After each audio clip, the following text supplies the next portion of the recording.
Hey everybody, welcome to this week's Q&A, which will probably be the last Q&A in New York City, unless things go horribly wrong, which is known to happen now and then. I should start my move next week, and then I'm hoping that I'll just be able to do these from an empty room until everything gets moved and the last bits of work from the house are finished so we could, move in, but we'll see what happens. Hopefully I'll just be talking to an empty room next week, kind of having a laugh about this. I might have to skip 1 or 2 weeks just depending on how things fall, but I'm going to try to keep it up. And at the very least, I think it would be funny for me just like talking to my cell phone in the corner of an empty room or something. It might be kind of amusing, or it might be annoying. I don't know. I guess we'll find out. But either way, let's jump in and see what questions we got this week.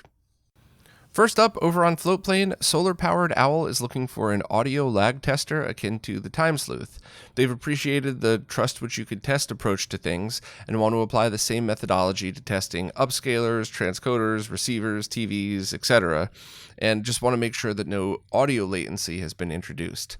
So I have never used a device like that. I've done do-it-yourself solutions. I've tested other things that could also do that, but I don't know of a dedicated device, and I think it would be very cool if something like that existed. Something that generated a tone and then also had a microphone in it that could read exact milliseconds. And heck, maybe that's something Dan and Christoph might be willing to make for Time Sleuth 2. And by the way, I don't know if there's going to be a Time Sleuth 2. I'm just assuming everybody's always working on a different variation of their products. But that's a great idea and something that I would love to have.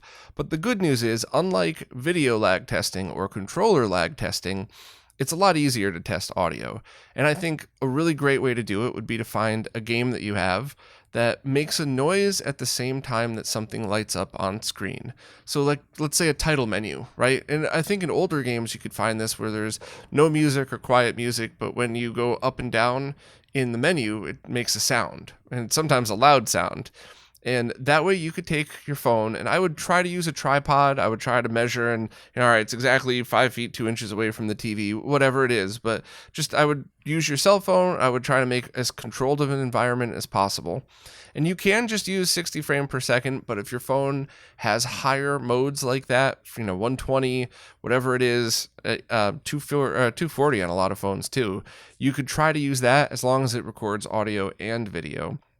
And then what I would do is hit record, and in that menu, have the arrow, go through up and down, or whatever it is, a button press, a jump, anything where you light up on the screen, and there's also a sound that goes with it.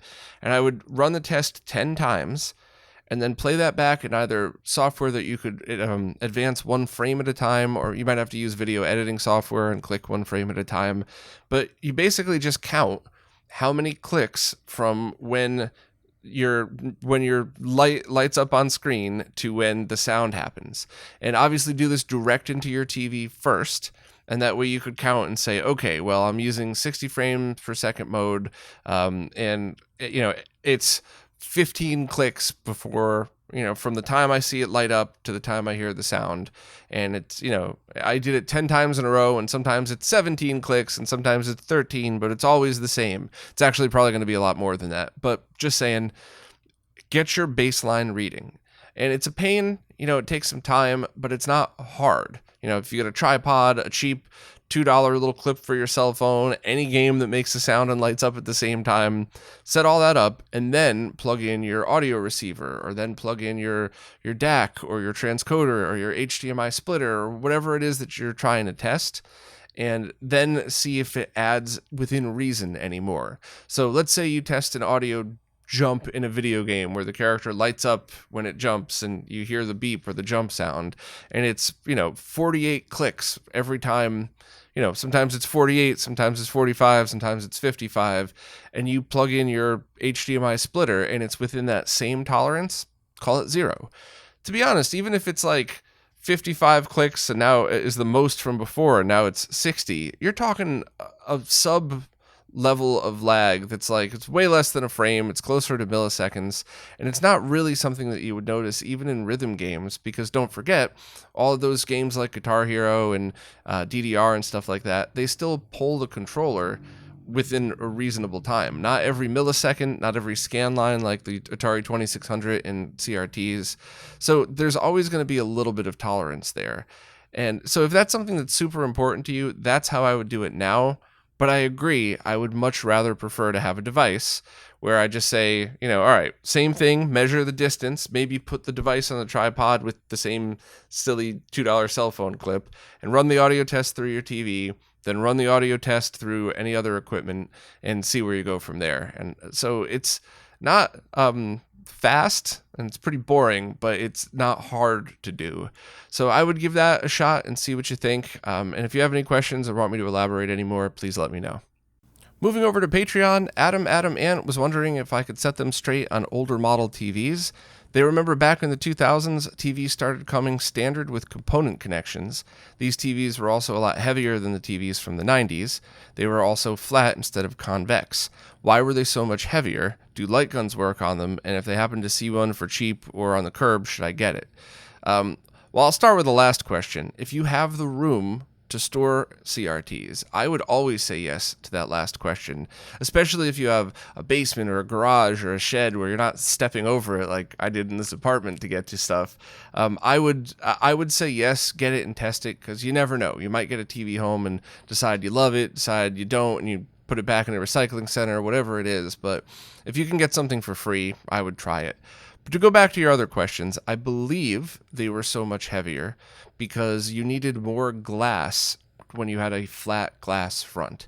Now, I'm basing this off of some videos I've seen and some information I've heard, but I don't think I've ever discussed this with a CRT maker or anything like that.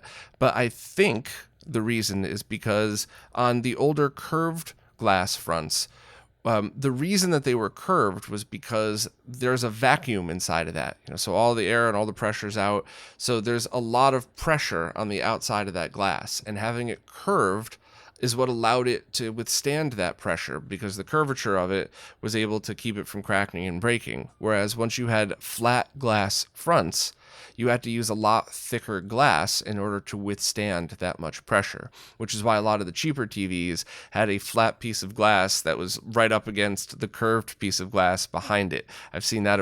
I remember that back in the day. I haven't seen any of those TVs in a while, but it was like a fake flat CRT. So that's, I believe, why they were heavier. Do light guns work on them? Some of them. I've randomly tried, and some work, some don't. The ones that do work often only really work in the middle, and when you get towards the edges, they kind of don't. So I think it would be safe to just, in your mind, assume that if it's got flat glass, it's not going to be usable for light guns. If it is, cool, you have a great bonus. But if not, then it's kind of not the thing. So I would just kind of approach it that way just in case. And I guess that's pretty much all your questions. But overall, when it comes to CRTs, if it's in good condition, if it's got the inputs you want, and it's something that you have the space and I guess the physical ability, because some of these are really heavy, but if you have the ability to grab it for free, then it's not going to cause you trouble, I would just do it. Because the worst thing that could happen is you decide, what, this doesn't work, or I don't like it as much as I thought, and you could either give it away or just drop it off at a recycling center or something. So I would definitely give it a try, but hopefully I answered your questions. Next up, Shurjur said they're currently in the process of buying a beovision Avant 32 CRT, but they don't see it having any component inputs. Would Mike Cheese comp to RGB be the right choice? Do I know if the TV would handle the output correctly up to 480p? So I've only heard of that TV before. I've never used one. They look awesome. And it did remind me a lot of my Luva Articos and Aconda, which were not the same TV, but they were of the same era. I think. I could be thinking of the wrong TV here, but regardless of which TV I'm thinking of, the answer is going to be complicated, because I had two of those Luva TVs, both of which had component video inputs, but the Aconda only accepted 480p through the VGA input, and the Articos handled 480p through both, but would not ever handle 480i through the VGA input, would not handle 720p at all, and would handle 1080i. So it would really depend on the TV. You would want to look up the manual for it. You said comp to RGB, so I'm assuming it's got a SCARt input. And I don't think the SCARt input would handle 480p on a TV like that. I hope I'm wrong, but I think that would only be up to 15 kilohertz. And with those TVs, it's hard to tell if they're going to process 240p as 480i or if it's going to process it properly. So I think that's an awesome TV, and I think there would be a million uses for it, but you just might want to double and triple check. Will it process 240p correctly? Will it accept 480p and up at all? Or do you really just have a very, very awesome 480i TV? And if you have the space for it, there's still so many good reasons to own that. But that's just something that you might want to take into account. So please follow up, though. I'd love to hear how that TV performs. I think I vaguely remember some people I know doing videos about it, so you might want to check that out too. But if you have access to the 240p test suite for any console, by the way, that's by far the easiest way to test 240p support, and 480p will be pretty easy as well. Pick any console that could do 480i and 480p, like PlayStation 3, whatever, Dreamcast, and then see what happens when you switch it into 480p mode. Does it work or does it not? So good luck with that, and if you don't mind, please keep us updated. Josh R. says they work at a big retro arcade, and they do everything they can to make sure they always have everything running on original CRT monitors. However, there's a limited number of them, and their lives are pretty quickly running out. They did manage to get a large number of later model CRTs that they've been putting in a few cabinets. However, they're late enough models that they only take VGA input. So what they do for the average CGA game is run it through one of those GBS-8200s and a scanline generator. But they were wondering about modding those with GBS control. They were wondering if that upgrade would particularly benefit from a conversion from an arcade game, or does it mostly benefit consoles? So I think this is the perfect scenario for GBS control. I think the original GBS-8200's firmware is passable at best. If you're playing a fun, lighthearted game, like, I don't want to insult anybody who loves this game, but I love the game The Simpsons, the arcade game. I think it's a lot of fun, but I don't think, unless it's really bad, I don't think I would ever walk up to it and go, oh, this has too much lag for me. I'm not swinging Marge's vacuum cleaner around fast enough. For games like that, I don't know if many people would notice or care, because the point of that game is just a fun experience with your friends. But if you throw that on a Street Fighter machine, yeah, it's going to be a huge difference.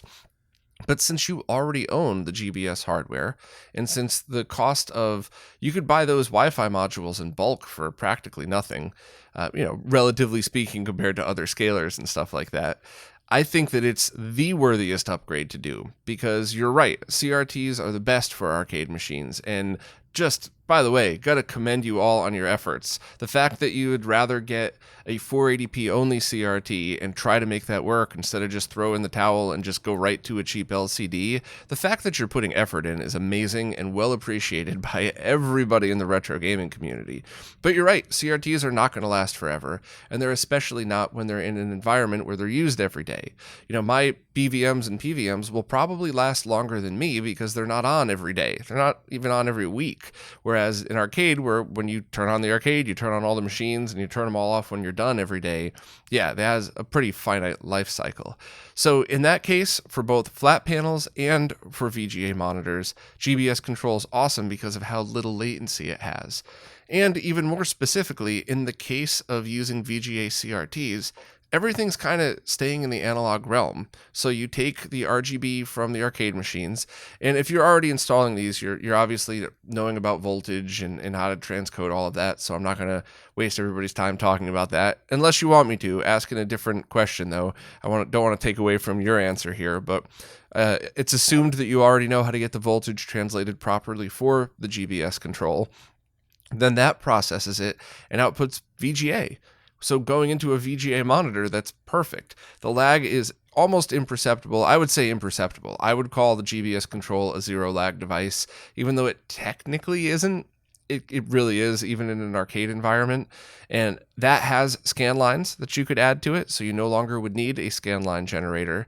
And as I showed in that video, classic consoles on VGA monitors, you could make VGA monitors look identical to RGB monitors. So my answer to your question is yes, that is so worthy to do. And it's time consuming, but once you do it, I would challenge anybody to tell the difference between that and an original arcade monitor. Honestly, it's going to be that close. With the scan lines on 100%, that's the only other thing. Make sure scan lines are set to full so it blacks out the different areas so you get the true separation like you would before. But honestly, I just think that's such a good solution.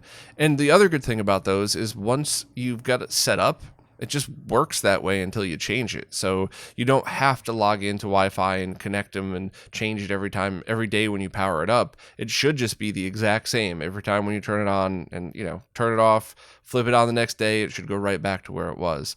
And even if it doesn't, if they're all Wi-Fi based, you could just have a list of which one goes to which arcade machine and log in that way. So yeah, I definitely think that is absolutely an excellent solution for those.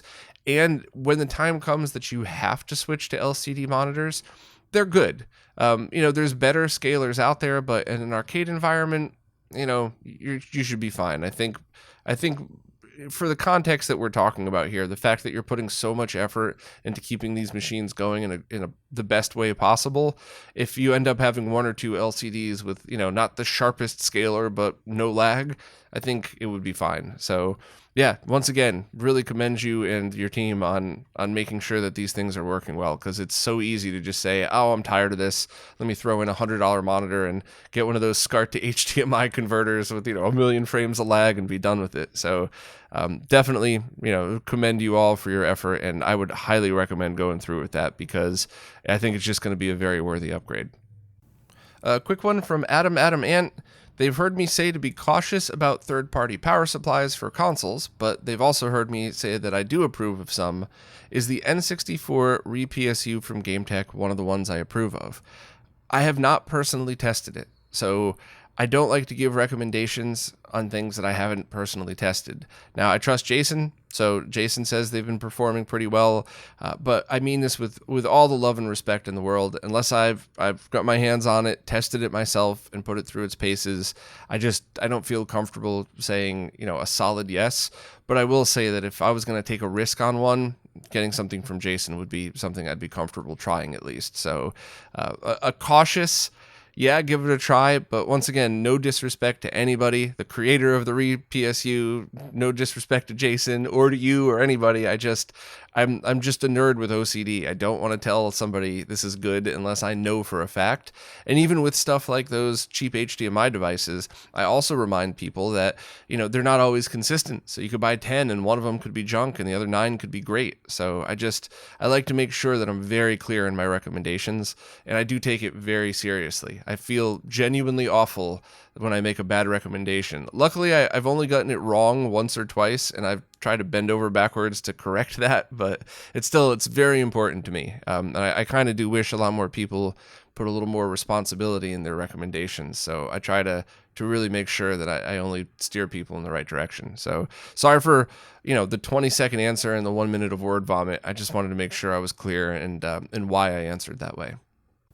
Jake Scott says, more of a personal question. Sounds like you're pretty excited about a bigger living space, but they're curious to know, what about being in that downtown apartment are you going to miss the most? Excitement, friends, police cars, and jackhammers. Excellent question. I got to be honest. I love living in New York City. I would never leave if there wasn't other positive factors involved. My whole life, the first time I came for a concert or something or whatever it was, I just felt at home here. I don't know why. It's weird. Maybe it's because I'm hyperactive and my brain's always going a million miles an hour. So having all of these things around me kind of calms me down. I think that's also why I feel so at peace in the middle of a mosh pit during a heavy metal concert. But it's more, and also why I like metal, because there's always a million things going on. Same thing with classical guitar, classic music, Spanish acoustic. It's the same thing. And I think New York City is like the living accompaniment. I'm probably getting that word wrong, but hopefully you know what I mean. It's like the walking through that. And so I'm going to miss everything about it except when I do a live stream. The live stream's 2.5 hours long, not an hour and 45, because every few minutes I got to stop what I'm doing, move over here, repack, unpack. So, stuff like that is the only thing I'm definitely not going to miss, is just the small amount of space. And the only other thing that always bugged me is I love watching movies with surround sound, but I've been in apartments for 10 years now, and I like to be the neighbor that no one knows exists. I don't like to bother anybody. I like to mind my business and just be me. And I don't want to turn my stereo up because I don't want all my neighbors hearing the thump of a subwoofer at 10 o'clock at night while I'm trying to watch an action movie. So that's the only other thing, is it's going to be really neat to just turn up my stereo to a normal volume. And it's funny too, like even I was at a friend's house last year, and same thing, we watched a movie, the stereo was cranked, and as soon as the bass hit, I immediately got self-conscious and was like, oh man, are your neighbors going to be wait, you're in a house and there's nobody above or below you. There are no neighbors that could hear you. So I think that's it. I think everything else I'm really going to love. And even, the sirens and the noise and all that stuff it's super annoying when I'm recording, but that's the only other time it really bothers me. So yeah, I wish I could be more specific and be like, oh, my favorite restaurant, or I love that my friends are a handful of blocks away that I could just walk to. But it's all of those things. It's everything. And, living in the burbs, I grew up in the middle of the woods, and then I moved to the city in Bridgeport, and then I kind of moved to a place that was sort of in between all that. And they definitely have the positive factors to it, and there's a lot of cool things about it. Owning a car without having to spend like $400 a month on a parking space. That's why I sold my car a couple of years ago. I could afford the car, I couldn't afford the parking space. But all that stuff is good. But I feel like even though I wasn't born in New York City, I just kind of feel like this is my home, definitely. So we'll see how it goes. Maybe in 6 months I'll be loving the burbs. I'll be all physically fit because I'll be jogging and mowing the lawn, or maybe I'll be like a 900-pound blob that's depressed and I'm not in the city anymore. We'll find out. If I suddenly need a wide-angle camera to shoot my own videos, we'll know which direction I went in. Red Crested Breagle just ordered a pre-built Mister and an official fully enclosed PCB case from Mr. Kits. They already have a 2.4 GHz N30, SN30, and M30 8-bit DOE controllers that they use with analog consoles, and are wondering if it's possible to use them with their Mister.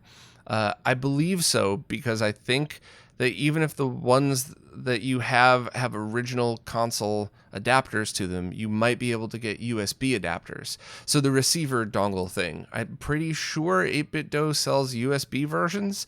I could be thinking of something else, though. I'm sorry, I didn't have time to research. I just answer these in real time off the top of my head. But I think they have USB receivers, and I believe you could, if you don't mind constantly syncing, I believe if they do, you could use one and then just sync between the different controllers when you trade controllers. But you also have heard of solutions like the Daemonbyte adapters, Blister, and SNAC. So the only reason you would ever need anything other than a Daemonbyte adapter is light guns on CRTs. That's it. That's the only reason. There are SNAC adapters out there now that are good. There are really good SNAC adapters in the works coming out. I'm not sure if I'm allowed to talk about them yet. Allowed. I mean, I'm sure my friends would have no problem with me talking about it, but I don't want to talk about anything until they make it public out of respect. But there's some cool SNAC stuff coming out. I hope Mick does some more Daemonbyte adapters for different consoles, but the pros of the Daemonbyte is on Mister, they're about 1 millisecond of lag or less. So 0. Definitely keep that in your head. Not 1 frame, 1 millisecond. So that means if you're using a wired controller, it's pretty much 0. And the only case it's not 0 is light guns. With your wireless controllers, it's going to have whatever they add, but they're not bad. There's in fact, Porkchop Express from Mr. Add-ons has that spreadsheet where he tested all of this stuff that you could definitely reference. SNAC adapters are going to be what you want for CRTs, though. So if you use a light gun, so if you want to play, Nintendo, Genesis, Super Nintendo, you get the SNAC adapters for them.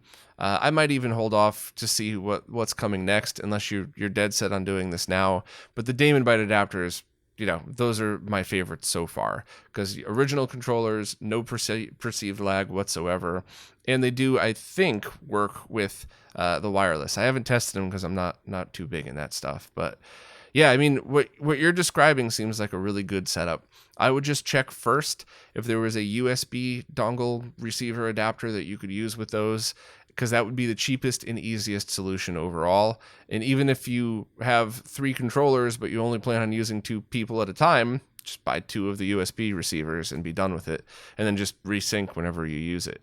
If you want to use original controllers that are wired and the wireless, look into the Daemonbyte. Double check that they work with those wireless controllers, though, please. I certainly don't want to make that recommendation without testing it myself, but give that a try. I believe they work. So those are great solutions, and only go with SNAC for light guns if that's a thing. And I believe there's a bunch of solutions to use quote unquote light guns on flat panels by doing things like use a Wiimote and a Bluetooth adapter and a sensor bar, so it essentially turns the Wiimote into a mouse, and you could see the cursor on the screen and you could play your light gun games that way, but it's not with original light guns, and it's not the same way. It's more like using a mouse in emulation, and that's actually pretty cool. It's like, imagine a built-in Sinden light gun into a Mister, so that's a decent solution. Hopefully I'll have time to do a video on that when I'm settled, because I've had that kit to do it for over a year now, and it's still sealed in the box. So hopefully I could show that at some point soon. But yeah, good question. One more quick one from Red Crested Regal. They have official GameCube memory cards that give the message, the object inserted into slot A or B cannot be used, when they try to use them with their GameCube. But when they're plugged into a Wii, they work fine. And purchasing a brand new cheap third-party card and trying it with a GameCube gives the same message. Is the GameCube done for? I don't know. I've never run into this problem before, but what I can tell you is you could jump on eBay and get replacement front boards that are probably pulled out of dead systems but tested and working. And you could just, no tools or soldering other than basic screwdrivers and the security bit for Nintendo consoles necessary, but you could open up your GameCube. Since you don't have to take out the DVD drive, it's actually pretty easy. You just use the security bit to take the top case off, and then you could, the front piece kind of pops out, and then there should be one or two cables holding it in, and that's it. You just replace the entire front piece, controller ports, memory card reader. So that seems like the cheapest solution, because even if that's not the fix, if it turns out something's corrupt, at least you have a spare now if that ever happens. But I would try that first, just because it's going to be your most inexpensive solution, and the only thing that you would need are a Phillips head screwdriver and that security bit screwdriver, and that's it. So give that a try and see if that fixes it, because the fact that it works on a Wii and not that one GameCube really kind of makes me think there's something wrong with those memory card ports, especially that it can't be used in either. I guess if you have access to a second GameCube, a friend's or something like that, maybe try the memory cards in there if you have the ability to. But the last time I bought one of those front boards, I think it was $5. So who knows what shipping would add to that, but it was cheap enough where I felt like this is worth it to me. $5. I'll skip a beer tonight. That'll pay for it. New York City beers are much more than that, but you know what I'm saying. But yeah, so I would just give that a try first, and hopefully that's all it is, just a new memory card assembly. But if anybody in the comments is aware of this problem and has any other solutions, I know hitting it with compressed air is always a good thing just to see if there's something stuck in there. But other than that, I don't really know of any troubleshooting tips. So if anybody does, please let me know. I'm all ears. Richard Webster wants to know what would be the simplest, cost-friendly way to connect and convert a PC outputting 480p to a 240p SCARt RGB consumer CRT. They've looked into outputting a 15 kilohertz signal, but haven't had success, and it doesn't really suit their current setup. Is there a box that can do this conversion to save the hassle? Yes. So there's a lot of boxes that could do that. You're probably going to have to use more than one, though. So you're probably going to have to use just your built-in PC software to set it manually to 640 by 480. And later versions of Windows, that's more tricky than older versions, but I think it's doable on pretty much all platforms. So that's step one. Step two is, if you don't have a VGA out on your computer, you're going to need to use one of those cheap HDMI to VGA converters. I list the ones I use, retrorgb.link/cheap DAC, DAC, and those are the ones that I've been using. My normal disclaimer that you could buy 10 of those, 9 will work perfect and 1 won't, because that's what you get with cheap equipment like that, but they're very inexpensive. So that's probably going to be something that you would need for step one in most cases. There are downscaling devices coming out that would have HDMI in, but that's probably the first step. And then decide from there. If you want to do your own modding, you could get a GBS control. So that's the GBS-8200 board with a Wi-Fi module flashed with custom firmware. And then you would just do HDMI to VGA into that, and then let that downscale from 480p to 240p. And then that's going to get you That's actually going to get you either component video or VGA out, but you could use that new SCARt thing that I think I have one right here. Yeah, you could use the HD15 to SCARt to plug that into your SCARt connector. So that's a good solution for one of them. The other thing you could do, if you were going to use a RetroTink 5X for other stuff, you could pick up one of those when they come back in stock in a few weeks and then use that to downscale. And for that situation, you would want HDMI to component, go in the component video inputs, and then you would need a second DAC, HDMI to either VGA or component, and then same thing as coming out of the GBS control. You'd either need one of the HD15 to SCARTs, or if your monitor has component video input, that would work too. So that's pretty much it for now. You could look at different solutions. You could replace the video card in your PC with an arcade VGA video card that could just output straight 15 kilohertz. And I think that one might be safe to just tie H and V together. I mean, it's been a couple years, but I'm pretty sure I put that on a scope, and it wasn't bad to do that. Versus, like, you would never want to just take a VGA signal and tie H and V together without some kind of circuit. Even so, I would still probably recommend getting the HD15 to SCARt just because it's cleaner and you don't have to worry about anything else. But yeah, I mean, there's a few other ways around this. You could try to set your video card to a super resolution mode, so like 1536 wide by 240 high, and hope that that's compatible. But there's a lot of things involved in that could go wrong. You don't want to send the wrong signal to your monitor. So just using a downscaler like that, I think, is probably your best option, and pretty cost effective if you're able to mod a GBS controller yourself. At that point, you should be able to do all of this for definitely under $100, without a doubt. If you do some of the work yourself and you buy the HD15 to SCARt and some cables and stuff like that. So, overall, too, the two solutions I mentioned are very low, almost imperceptible lag, a few milliseconds. Things like the Extron Super Emocias have about the same lag, but they're a lot more expensive. So yeah, I think the recommendations I gave are probably the best fit. But if something doesn't feel right, just follow up with another question and I'll elaborate more for you. Tony just wanted to follow up with some answers from last week's discussions about crosspoints and other stuff. The Extron crosspoint can accept balanced and unbalanced audio. RCA audio is unbalanced, so the manual says to connect the left and right connections to the ground on the input, where for the output, the left and right connection should be left unconnected, left minus, R minus. Those are the differences between Renee's input and output boards, but you could break the L minus and R minus tabs off if you wanted to convert an input board into an output board. Honestly, if the audio sounds fine, it's probably okay to be left alone. I agree. I also discussed with Tianfeng on one of the streams that we did, who tested with MD4EA through a crosspoint and said that it was really good. Audio did not get destroyed at all. So it seems like I would agree with Tony, and my guess from last week was, a good gut feeling in that if everything sounds fine, this is one of the rare cases where if it looks fine and it sounds fine, it's probably fine. You've probably, if anybody's been listening to this podcast for a while, have heard me say, just because it looks fine doesn't mean it is, a million times. This is one of the rare scenarios where if it sounds fine, I can't imagine any problems. Also, in response to understand colors and color space, they recommend videos from Displaced Gamers. That would be a hell yeah. I love that channel. Great. They dig deep into the nerdy side of things, but that's kind of what we all want here, right? So I will add these links that Tony dropped into the specific videos that we're talking about, but definitely Displaced Gamers is some channel that you want to sub to. Lots of great videos. So thanks for chiming in. Anthony McCalso said they noticed some noisy video when using the Otaku SCARt switch, the one that I reviewed, with their RetroTink 5X. At first, they thought it was their SCARt cable, but then they plugged it directly into the Tink 5X and the noise was gone. Do you think it could be the output SCARt cable? They're using the Cable Direct SCARt cable from Amazon.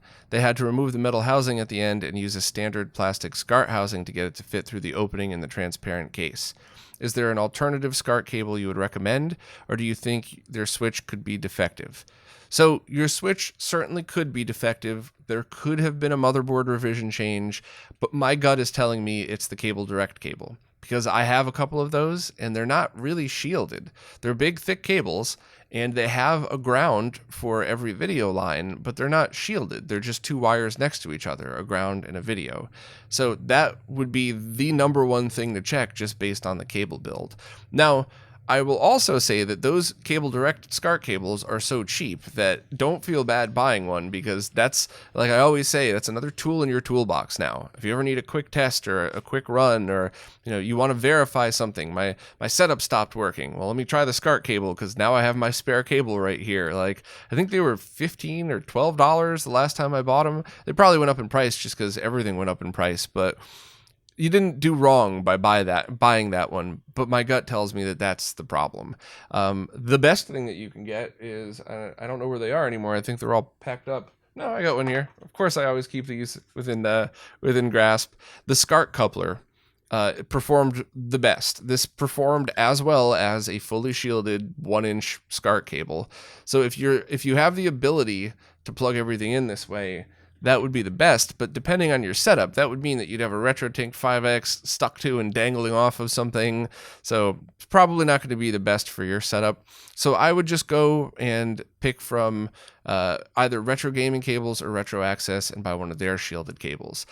Since you're using the RetroTink 5X, consider that flat SCART cable that I reviewed, because you could kind of fold it around so that you don't really see it sticking out the side as much as you would another one. And it performed perfectly. So I'll leave a link to the review for that, but I would definitely say try a new SCART cable, and depending on your setup, it sounds like the flat SCART cable might be best for that one, but who knows what creative way you might have connected these things. Maybe the SCART coupler is best, but yeah, it's my gut's telling me it's the cable direct cable. Marcello Medini said, I know you talk a lot about using a cheap DAC to convert HDMI to component, but does anyone use HD-SDi in their setup? Or is it just them? They have a PVM-20L5, and they have a Vita TV they sometimes use with it, that they go HDMI to the device that breaks out audio, and then they run audio to their shielded speakers and HDMI to their SDI converter to their PVM. Any downside in going digital to digital for this use case? Only one. Only one. There's no lag added by those. The quality is outstanding. Only downside is HD-SDi is only going to be 720p and 1080i, not 480p. And if you go regular SDI, that's only 480i, not 480p, and not 240p. And the reason I'm so confident in this answer is because with the A-series BVMs, before Martin's 68X clone card came out, clone card's probably not even doing it justice. Like, masterfully reverse engineered card is a better way to say it. Doesn't flow off the tongue as easy as clone card, but before that one came out, we were all scrambling to find some way to get our classic consoles working on that. And any way to get 480p would have been great, because then you just line double to 480p, and then you have a HDMI to SDI converter, add some scan lines, and you're done. But there was no way I found to get 480p through SDI, and even 480i for things like PlayStation 2, it didn't always work. It never liked the signal from an open source scan converter, even in pass-through mode, at least the SDI converters that I tried. I think I only tried like 5, but there aren't that many out there. It's not like an HDMI to component converter where there's 100 out there. So that's kind of why I'm 99.9% sure the other resolutions don't work, because it wasn't just me. Everybody with an A-series BVM was trying to solve this problem, so they didn't have to buy the $2,000 68X card. They only had to spend $200 on an SDI card. So that's the only downside, I would say. So if you're going 720p, then it should work totally perfect. I would not have a single complaint about that in the slightest. And in fact, I think I used Wii U that way, because their DS games have a lot of lag, and I just couldn't do it with my plasma. The emulation lag with the 2 to 3 frames of lag on my plasma TV, it was impossible to beat New Super Mario Brothers. And then as soon as I switched over to the HD-SDi converter, set it to 720p and finished it on my BVM, it was fine. I actually went back and forth between going into my BVM with component in 480p and HD-SDi to 720p, and I ended up liking the look of 480p better. but they performed the same. So excellent solution. You mentioned you got adapters for free from an old conference center AV guy, and they already had the HD-SDi card. So, I mean, you got a great setup. If your goal is 720p and you get all that stuff for free, you have a lag-free setup that's really high quality. And, give other resolutions a try. Maybe you have some miracle adapter that I'd never got my hands on, and if so, please let me know. But I think in your scenario of 720p through all that should be perfect. Alan Bingham said a few months ago they dumped all of the ROMs from their Genesis Mini, the emulation box, using a method found on GitHub, and their intent was to play these ROMs in a more hardware-accurate environment, their jailbroken analog Mega SG. However, they noticed that audio is terrible from these ROMs when using the Mega SG, specifically the volume level. They even tried these ROMs out on standard software emulation and experienced the same audio issues as they do with the jailbroken Mega SG. So they only have a few theories of why this might be happening. The extraction method they linked above might be flawed, or M2 may have catered these ROMs so that to use their own emulator, so the games lack proper compatibility. So for that exact reason, to deter people from dumping them. I don't know. I don't think I've ever tried any of the dumped ROMs from the Mini, but it sounds to me like the dumping process went wrong. And I've never done it. I don't really have too much to add, but this is kind of one of the reasons why I always download and have kept the downloads of the known good ROMs on my hard drive, because while technically, yes, it's illegal to own ROMs for games that you don't own, you bought the Genesis Mini, you legally own those ROMs, you play them on the Mini, and now you just want to play them on another device. I mean, no one's suing you for that. Nobody. It's still technically illegal, but nobody's coming after you for buying something and then using the thing that you bought in different ways. If you dumped those ROMs and tried to sell them online, yeah, and you're on your own. You got no sympathy from me there. But in your case, I know you prefer to use your own ROMs dumped, but these aren't cartridge ROMs. These are ROMs that were already floating around that M2 put on this, and your method of extracting them may have been fine, maybe it wasn't, but I think that this is a slightly different mindset. And I guess this part's opinion, so certainly come to your own conclusion on this. But if you told me I have these cartridges from when I was a kid, I want to play this exact ROM on my modern solutions, it's important to me, I get that.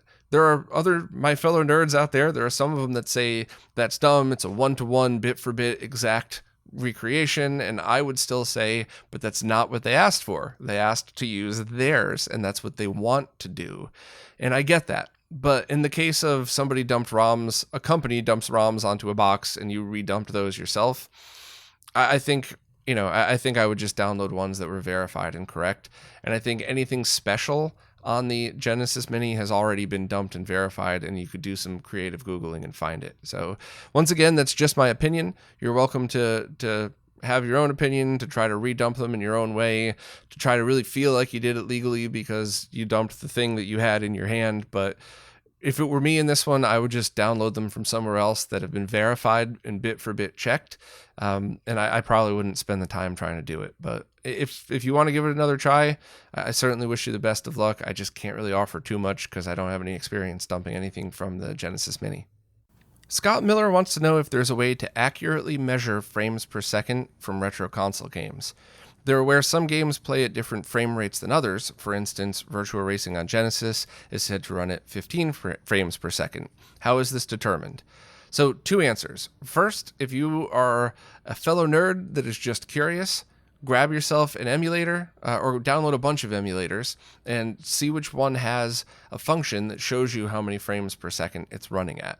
And the FPS was originally added to these emulators to test if your 486 PC was fast enough to reach the target 60 frame per second. But these days, I think most people use it for exactly what you're saying. They want to know more information about the game. And that's another thing I would love to have a database of, to be honest. Maybe, everything kind of screeched to a halt with the move, but we were very close to getting a beta launch of the wiki up. Hopefully when things settle down after the move, I could finally just pull the trigger on that. But I would love to have a database of that. And I think the easiest way to accomplish it is what I just said with emulation. But if you wanted to do a really in-depth original hardware assessment of this, what you would have to do is capture uncompressed, so not sort of compressed, uncompressed video. You'd want to capture, I don't know, at least a minute, I would think, from each console, and then from each version of the game from each console. So to use your own analogy, Virtua Racing on the Genesis, capture a minute of that, capture Virtua Racing on the 32X, and then you'd want to run it through software that compares those exact frames, and that would tell you the frame rate. Now, Digital Foundry uses their own frame rate analysis tool that I believe they wrote in-house. Could be wrong about that. There's one up on GitHub for free that has a ton of problems.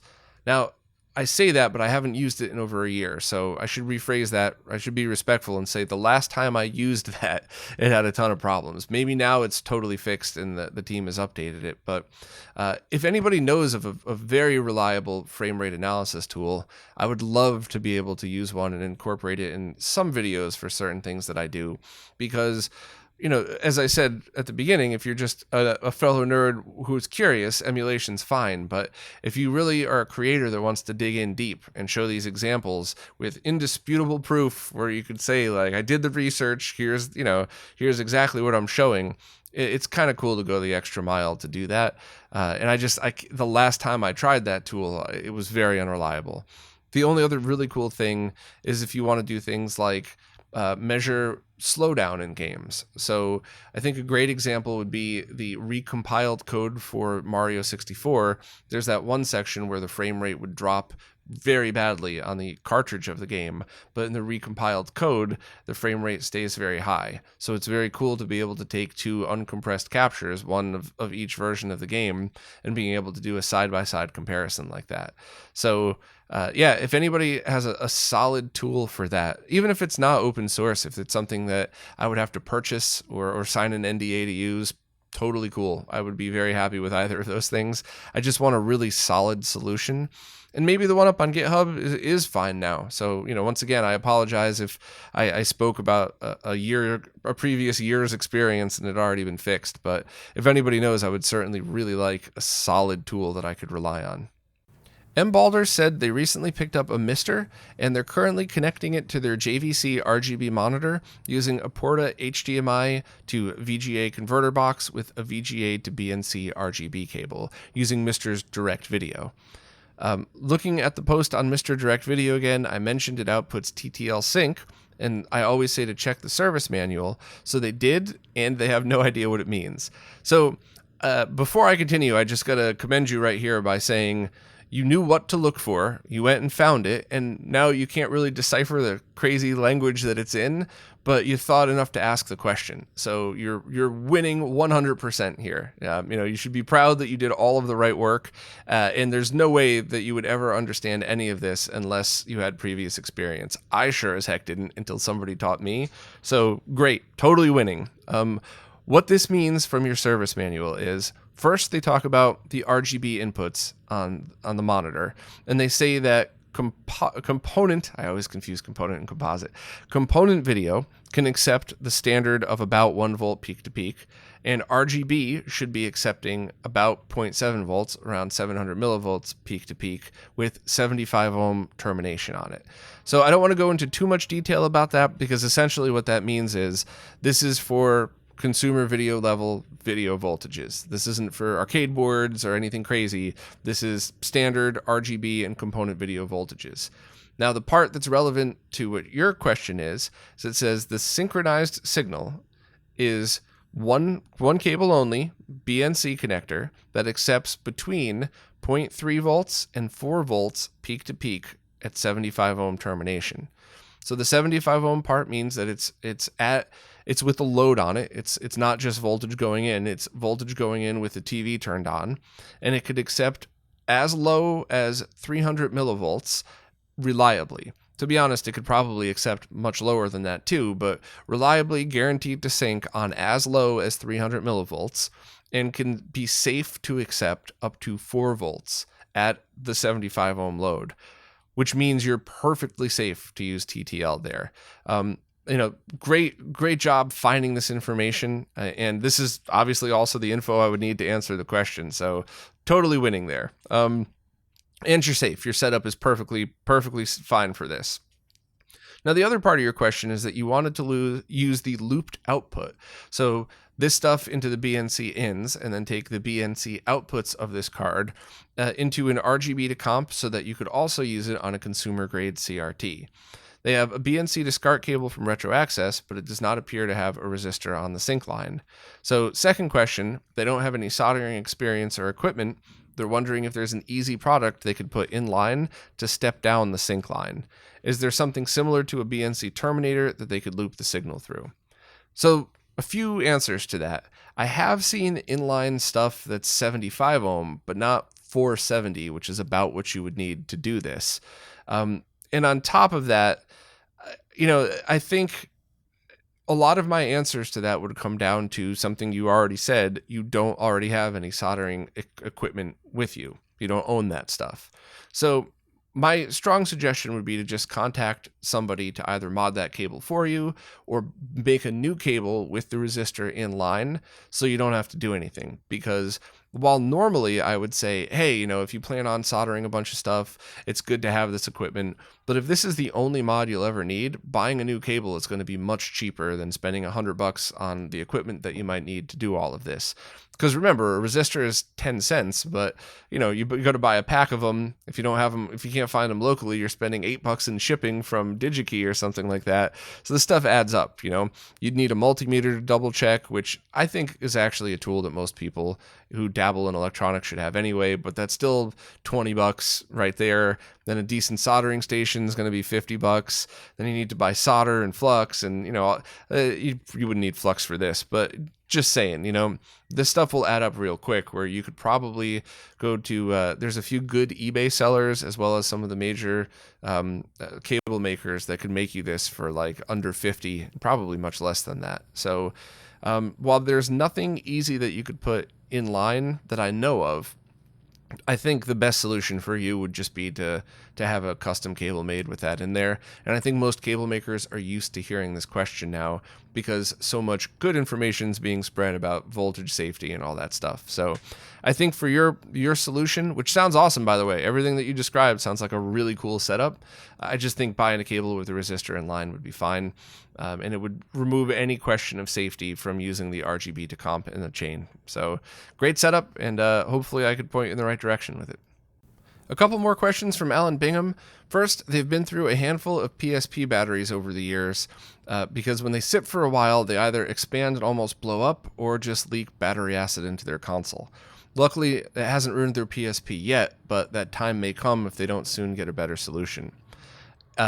Do I have any recommendations for the best PSP battery out there? One that they don't have to worry about blowing up or leaking? No, I am not aware of any, but I would love recommendations from people. And also, as the Girl Geek always makes sure to remind us all of, I would recommend taking your batteries out of everything that you're not using on a regular basis. Everything. Your handheld consoles, your remote controls, your Wiimotes. Oh, how many Wiimotes I've seen ruined over the years from leaking batteries. And even, to be honest, like, I have a TV remote that I barely use because I control everything with the Apple TV remote, and I opened that up a couple weeks ago, and there was corrosion on it, from leaky batteries. And it's like, this thing's only a couple years old. What the heck? Like, I just put new batteries in 6 months ago. So if you're not using it, take the batteries out always. I think that's a very smart thing to do. And I've seen so many things get ruined because batteries were left in. So I don't have a recommendation for the best one. If anybody knows of one, please let us know in the comments. But I think for me personally, is I would just buy a cheap one, and I would always leave it out unless it was being used. And if you saw it start to blow up, or if you saw it, keep it on something non-corrosive, piece of cardboard or something. And if it leaks out, you'd have to just throw it out and get another. But I would like to know of a reliable solution if one exists. Other question, in their nerd cave, like many of the rest of us, they have a ton of consoles hooked up at once. They currently have 2 Belkin surge protectors, each with 12 outlets apiece, and 8 of those 12 outlets swivel. So the swivel function's been excellent when dealing with huge power bricks, and 12 total outlets per surge protector has been great, but as their collection grows, they need more. They only have one receptacle close to their 2 TVs, and it only has 2 outlets, they'd really like to avoid daisy chaining multiple surge protectors if possible. So do I have any recommendations for quality surge protectors that have a large number of outlets? Don't worry about cost. If cost isn't a factor, I would go to those office supply store type places and get the very long strips where you probably could have 20 of them in a row that are meant for circuit stations and server rooms and stuff where you need to plug a lot in one room. And I would get a couple of those. Now, daisy chaining's not a good thing to do, but in the scenario that you're talking about, you got a ton of consoles and a ton of displays. If you're really just using one console, or 3 in the case of the Tower of Power, Genesis, Sega CD, and 32X, but if you're just using one of those, 2 monitors, maybe you have a CRT and then you have your PC monitor so for streaming and your stereo and stuff like that, realistically, you're not turning on a whole bunch of things at the same time. So while it would be nice to have the best power support possible, it would only be a concern if you said, I want to turn on every console I own and be able to do a demo to switch between them on my Extron Crosspoint and send it to 10 different monitors. And that's when you would really want to worry about power and safety. But for basic nerd caves where you're only using 1 or 3 consoles at a time, I would worry about that a lot less. In the last question, they recently used their newly acquired Retroid 2 to dump all of their Game Boy ROMs and saves in order to use them on both their jailbroken NT and their FX Pack Pro. After getting everything set up, they noticed something odd regarding the jailbroken NT. Anytime they played a battery-backed original Game Boy game that had a pre-existing save data, they had issues saving. The way all of these cores work is that you save in-game first, but then you have to exit to the game list and then manually turn your device off from there. If you don't, the saves are lost. With these particular games, once you got to the game list screen, they saw the following message: error saving RAM to SD card. At that point, no matter what they did, the in-game save they had just done wouldn't hold. On the other hand, if it loaded a battery-backed game where they had no previous save data, they had 0 issues with the save function. So I've heard of stuff like that before. So I think what happens is the save from the original is having issues being read by the new device. This is most common with Genesis because of the way different saves are created on different platforms aren't interchangeable without some kind of conversion. I haven't really had this problem before, and in fact, I remember playing Link's Awakening, going back and forth between my EverDrive on my original Game Boy, and I believe at the time I played it on my analog NT Mini. I didn't have any issues there. So I would try to check out any forum or Discord server where there's people with the analog products that may be able to walk you through this, because I'm not really sure what the problem would be. My guess might be it's something with how the Retroid 2 saves its save data, because when I was going back and forth between an EverDrive and it there was no issues, but I've never even tried an NT Mini Noir. So maybe it's related to that. Maybe it's related to the Retroid, but I would absolutely defer to people who are more experts at the analog products to answer that part of it, because this is something that you should be able to do, because I've definitely done it before. Next from Dave Sedge, and I hope I pronounced the name right, by the way. I think I've gotten a few wrong this week, but I'm trying. I'm always trying. Anyway, they accumulated a whole bunch of old consoles when they lived in Japan and haven't really powered them on in about 15 years. So they wanted to know, is it better to open them up and inspect them before powering on, or power them on first and then see what their condition is? And also, is there a central resource where all of this care and maintenance issues are collected so that they could just reference it? Yeah, the wiki that I haven't launched yet. That's one of the many things we planned on doing. And there's so many people with folders on their hard drives ready to upload. I'm really sorry. We'll get to it. There's just too many hours worked and too few hours in a week. But I promise we'll get on that. But to answer your question, definitely open them first. So something like the fat PlayStation 2, you probably aren't going to have any issues with, and it's a giant pain in the butt to open up. But Super Famicom, N64, PS1, original Xbox, Saturn, Dreamcast, even sort of the GameCube, not quite, but I would open all of them and I would just do a visual inspection. Is it jam-packed with spiders or something like that? Or do you see physically capacitors that have had any leakages.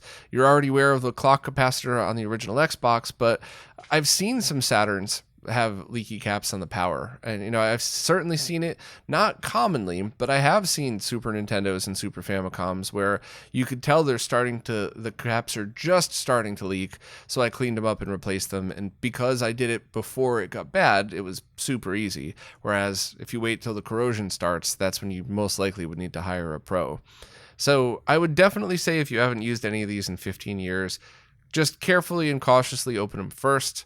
Get a can of compressed air or one of those compressed air reverse vacuum cleaner thingies I always like to use.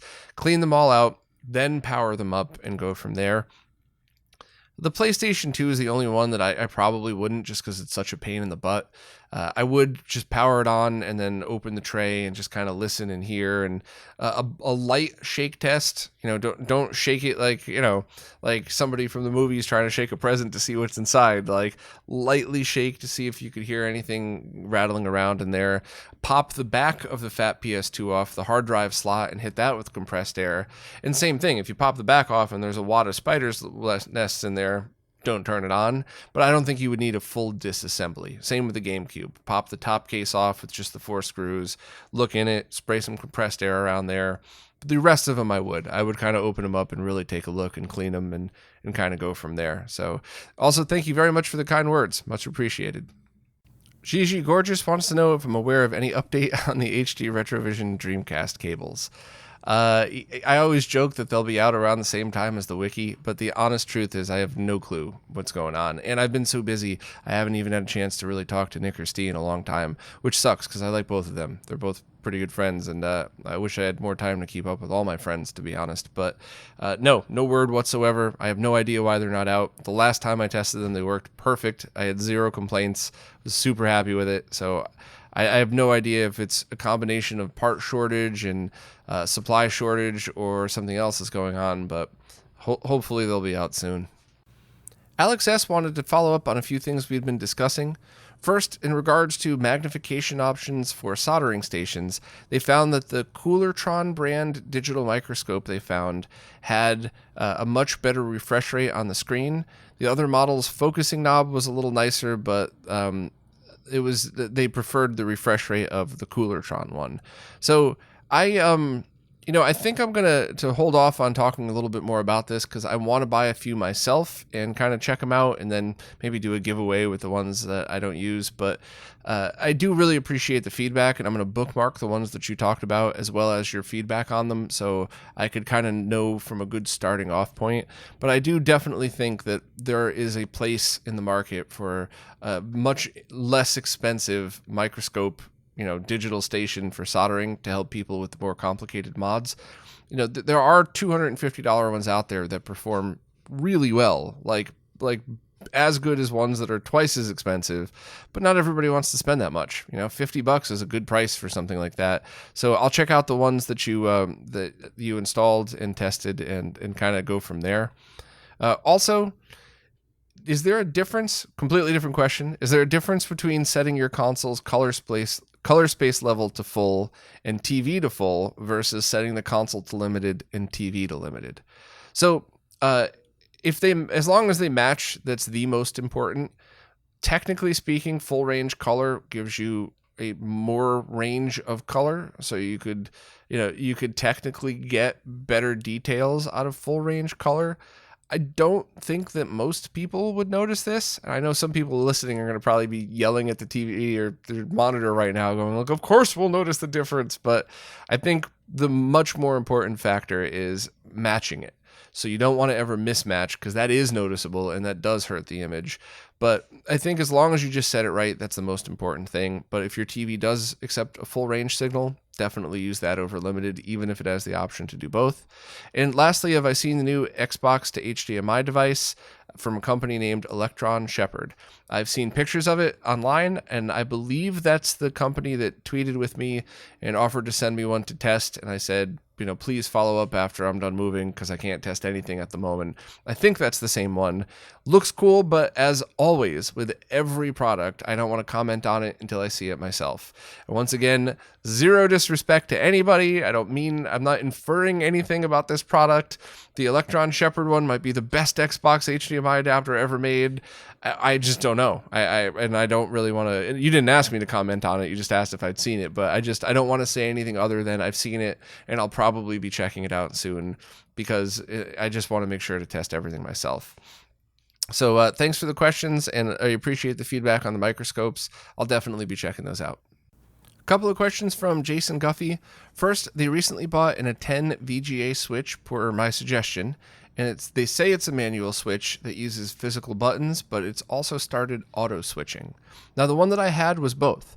You could set it to auto, or you could manually switch between, and I think sometimes it would try to auto sense, and then I would have to just manually set it to which one. So if that's what's happening to yours, that's what happened to mine, and it never really got annoying because it didn't do it during gameplay. It was just like, all right, let me turn on my Super Nintendo, let me turn on my XM29 because that's what I had at the time, and I'd look over and it had automatically switched over to a console that wasn't even on. So I just went, all right, I hit it, and then once it was there, it never changed. So I don't think that happened a lot, but it was never an issue for me just because it never ruined the gaming experience. It just took 5 more seconds in starting up. So if you're saying that it's auto switching on you during gameplay, I would really look into that. But if you just having the same problem that I did, I would double check and see if there's any dip switches, maybe open it up, take the top off and see if there's any accessible dip switches or configuration on the inside of it, download a service manual if they have one. But basically, if it's really just what I described, you might just have to live with it. And, for the price that you probably got the Switch for, it probably wouldn't be a big deal because those things used to be really expensive. And I'm assuming you picked one up pretty cheap on eBay. So, second, with the prices of game collecting only getting higher and higher, what do I personally think is the best option for trying to play games on original hardware, but still on a budget? So I'll tell you my opinion on this, but this is just my opinion. I'm certainly not telling anybody how to play, and this is a little bit of a gray area here, so people I'm sure are going to get mad that I said this, but my opinion is that I have ROM carts for many reasons, but when somebody says, hey, here's this new game, new to me, that I haven't heard of, here's this retro game that's new to you that you might like, give this a try, I'll fire it up on the ROM cart when I have time, and if I really like it, I'll immediately go and first I'll check eBay prices just to expect how much it is. And if it's under $100, I'll then check with my local stores because I always try to support local. And if they have it, cool, I'll buy it. And if they don't, I'll try to check eBay or something next. And I don't know why, but if I really like a game, even though I have it on the ROM cart and it's a perfectly good experience and it's reasonably priced, I want to own it. You don't have to, it's not something I need for the experience to be right. And in almost all of these cases, I'll get the game, open the cartridge, clean the pins just in case, make sure it works, and then it sits on my shelf looking pretty while I still play the ROM of the game. It's something to me where if I enjoy it, I think I want it. And it's no right or wrong answer for that. It's just my preference. However, I will wholeheartedly admit that if I play a game like Neo Turf Masters on the MVS or on the AES, that's a very cool game. I like that a lot. I am never spending $20,000 on that game. Never. So, you could report me for theft. You could say that I'm a hypocrite for doing this because I talk about preservation and support, but I steal Neo Turf Masters. That's fine. I'll accept that. That's totally cool. But that's not something that's important to me. Now, on the flip side of that, let's say my copy of Super Metroid ever dies. I love that game. I mostly play it off of ROMs now anyway for the awesome ROM hacks, but if I ever plug it in and found out it's totally dead and I had to spend $300 to get one, I probably would. I love that game. I want to own that. I'll play that game every couple years till I die. So for me, it's basically just ROM carts for everything and for usage. And even the Mister now is taking a lot of that as well.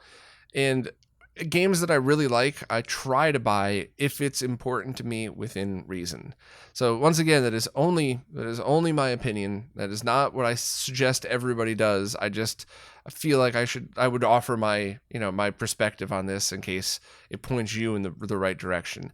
Now, you did mention things like using Voltar's conversion boards so that you could buy something like a Japanese game and then take an English patch and add it to the original ROM, and it's technically a non-destructive thing because you could reverse it, so there's no cutting involved. So I do like that, and I think that is pretty cool for people who want that experience, that tactile experience of plugging your cartridge in and using it. I think actually that's probably the best option for Japanese games with English translations, or if just a Japanese import is much cheaper than the US version, also a great way to play it, especially if it's things like games like F-Zero, right? You don't really need to read the text. If you've played the game before, you know what's going on. So I do agree, and I think maybe now that I'm moving to a place with more space, I'll start doing that because I would actually have the room for extra games.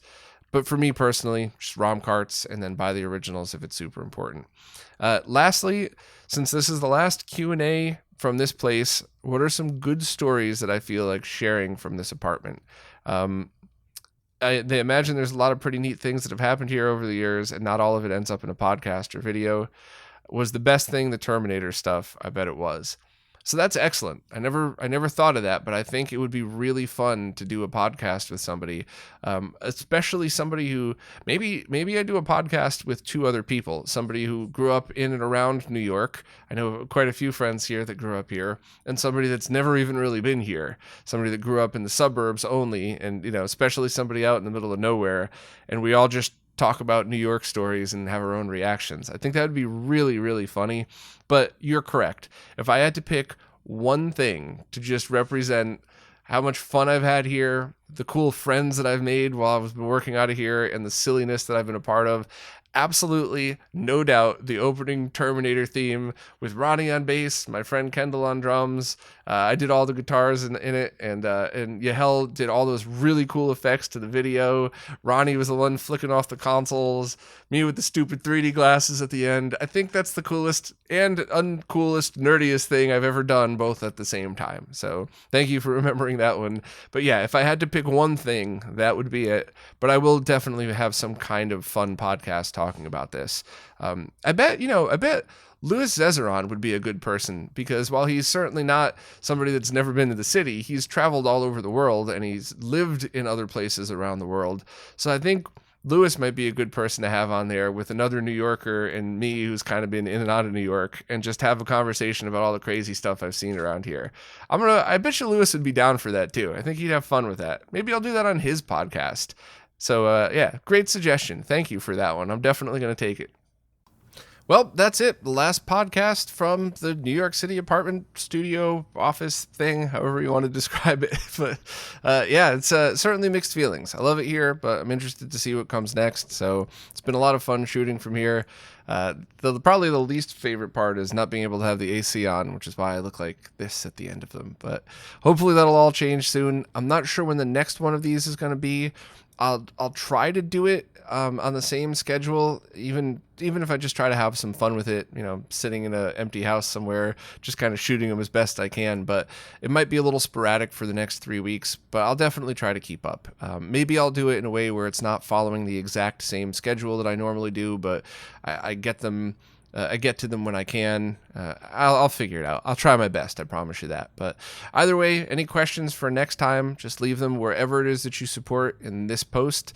It might take me a while to get to them, but I will absolutely get to them at some point. And of course, and as always, thank you all so much for your support, because you're keeping all of the behind the scenes research and development going, as well as the website, all of the podcasts, the videos, which I'll start back up as soon as I'm settled, and pretty much everything else I'm involved with. So thank you all so much, and I'll see you as soon as I can.